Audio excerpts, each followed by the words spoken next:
everyone. Welcome to 10 at 10, where I join you every weekday around 10 a.m. for around 10 minutes. This has been a lot of fun. I think the biggest challenge for me has been keeping it to 10 minutes. Welcome, Jessica. Jessica in Sweden, welcome. Because there's so much to share, so much wondrous, magical, miraculous presence and insight and inspiration. And who wants to keep it to 10 minutes, But we'll see what happens today. So this is a follow-up from yesterday. I was sharing about how I've been having these great breakthroughs with my clients, particularly women, and finding their soulmates and having their life partners come together with them, and the principles that apply to that. So you can check that out yesterday. And welcome, Carrie. Carrie's one of those people. Carrie I had a few sessions with and has had a deep connection with someone and is relocated to my home base, the state of my home base, North Carolina, on the eastern side. And it's been really wonderful to support you, Carrie, and be present for you. And to see you a couple weeks ago in Asheville. It was really great. She was there for my birthday gathering in Asheville. So I was sharing about that yesterday, and just a breakthrough that's been happening in that regard. And then there was a follow-up question that I was asked about, if I could share more about how my partner Annie and I came together, and that might be insightful. So without further ado, here we go. First off, my first recollection or first encounter with Annie was online. I was leading a course called From Anxiety to, I think the title was called From Anxiety to Inner Peace. It was the most popular course I've ever done, that I've ever led online. And she was a participant in that course, and I got to know her a bit, and was supporting her through some things that she was moving through at that time. So that was the initial connection. And then I was in Bali. This was about 2 years ago. It was exactly 2 years ago. I was in Bali, and she was in Bali. And so we saw each other a couple times there, and we were there. It was on a friendship level. That was nice and sweet, and I think there was a sense of physical attraction, but it wasn't spoken about or talked about, and it wasn't something that was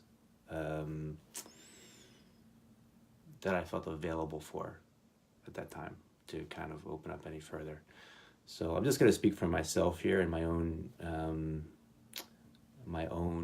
perspective, my own story. Annie may have her own version, of course, from her side of things. So then I went back to America, and I was living a very wild and free and fun life that was very expansive, and a lot of learning and growth for myself and a lot of other people at that time. It was an amazing time. I feel like every phase of my life has been amazing in its own way, right? It's been something to be grateful for and appreciate and honor in its own way. So that was a very kind of wild, free, expansive, beautiful time. And then there was something that was, it was brewing, it was moving, it was deepening, and it was a calling. And it was a calling to bring in this partnership. And it was a calling to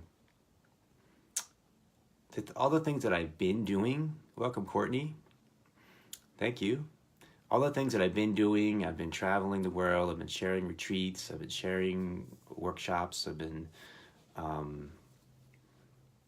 sharing events that open people to this depth of inner peace, this depth of freedom, this depth of unconditional love, this depth of empowerment that lies inside themselves, this unified field of presence that can be recognized and realized in everything that we encounter and experience around us, right? Everything that opened inside me that I thought was revolutionary, that was transformational, that would be so beneficial to share with the world. And there was this deep passion to share it, this deep inspiration to share it every day, every day with the world. There was a calling to have someone else to be partnered in that with, right? Partnered on every level. So partnered in sharing our work together, in sharing the business together, and in sharing our lives romantically, sexually, creating our lives together on every level, right? So this was like a dream. I know it's a dream inside of a lot of people. I know it's not just myself. And some people it's not, and that's beautiful too. And then so there was this balance being called forth of the masculine feminine polarity, and that would be really powerful for people. And also there was a balance of what we're sharing. So a lot of what I was sharing was a lot of words, a lot of talking, a lot of ideas, and there was a feeling of someone that would bring the embodiment component, that would bring that kind of the physicality of it, the experiential physicality of it. So there was a calling for all this. Now, when I say calling, what's important to understand here is it wasn't coming from my ego. Like there wasn't a sense of like, I need this for myself to be, I'm lacking and everything sucks unless I have this. It wasn't that. It was something deeper than that. It was almost like what we could call God or spirit or source. This is what wanted to be created through me, wanted to be created through us, right? Now, as this calling comes into being, this is the key point that I want to make here, is that it's not like you're just not lucky. You're just, if you're lucky, you find someone. If you're unlucky, you don't find someone. It's not true at all. There's zero truth to that. From my perspective, what I did was, it wasn't an outer movement, it was an inner movement. I started to adjust, to kind of fine tune the frequency. To put it in layman's terms, I knew I needed to make some changes internally in order to bring about what was being called forth externally, right? So I started to make those changes internally. And in my mind, I'm thinking, well, like that's the person, and I think that's the person, maybe that's the person, and like we do this, right? But we got to be open and patient, open and patient, open and patient, and be that which we want to create in ourselves, right? So everything you're looking for in someone else, you have your list of like, these are all the great things I want in someone else. You must be all those great things yourself, or else you're not going to attract a great person back, right? If you're a mediocre in all these areas in yourself, you're going to attract a mediocre person back in all these areas, right, to you. If you suck in all these areas in yourself, you're going to attract back a person that sucks in all these areas to you. And even if by some happenstance you attract back an amazing person in all these areas and you suck in all these areas, they're going to see that you suck in all these areas and they're not going to stay attracted to you, right? So everything you're looking for outside of yourself, you must be in yourself. So it's completely an inner game. It's like an inside game. It's a one-person game between you and yourself. So I start fine-tuning these things, right, in myself. A few little things, right? It's almost like the way I feel it is like when you're turning it, you're trying to find the right radio station, and you're kind of tuning the dial to get to that exact right spot, right? And you find out, oh, that's the frequency I want, right? That's the station that I want. That's the music I want to hear. It's not that the other station is bad or it's wrong. It's just not what you want to hear anymore, right? So I was attuned to a station that I was really liking that music for a while, right? But then I wanted to attune to a different sound, a different kind of music, right? So I had to just fine tuning a little bit. Is that it? This way, a little bit to the right, a little bit to the left. That's the spot, right? So then as I tune to that frequency inside myself, what becomes clear that was surprising, right, on a certain level, is that that person I already knew. I already knew that person, and I had known them for months, right? And it became obvious once the frequency, it's like, am I ready for that? Yeah, I'm ready now for that. Tune the frequency. Oh, of course, it's you, right? So, so we were already at a distance. She was still in Bali, right, and I was in America. So we I remember we had a phone call, a FaceTime or WhatsApp or something where there's a video. So we're seeing each other as we're talking, and I expressed that I was, I felt an attraction to her, and she seemed excited and kind of lit up when I said that, and said she felt the same. And I felt like that was sort of that was the turning point, right? It was like that was something new opened. We weren't just friends anymore, and we had built that foundation of friendship, but now we were opening up. We were kind of opening up. There was a readiness for this deeper level to open. So there was a different energy that opened between us then. And then we started to make plans to get together in person. So then I was in Asheville, North Carolina, and she had come out to visit in the summer. So there was a period of maybe like a couple months of like, life is always a little slower than you are in your heart and your mind. It takes a little while to catch up, right? So it was a couple months, and she came out to visit, and the visit was sort of, it was like, well, maybe it'll be a few days. We're not sure. It was kind of open-ended, right? But the reality is, once we got together, and I think there was in the back of our minds/hearts, we sort of knew it was coming. Like once we got together and that frequency was aligned and everything was attuned, we really never left. She never really left. And we just been really traveling the world since then. Like literally, I gave up the place in Asheville, and we just been off and just leading retreats and workshops in Thailand and Italy and Egypt, wherever else, I can't remember, in America, all over America. So it's been an amazing journey.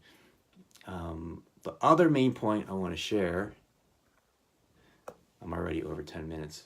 The other main point I want to share, which is important, and it's so important because these kind of Facebook relationships that people promote and they put out there, and I call them fake book relationships, is that it's not like you get together and everything is just all like this person completes you, or this person makes you happy, or this person makes everything. It's not like that at all. It's challenging. I want to really emphasize, and not just relationships, but life itself. Like if you can embrace the challenge, the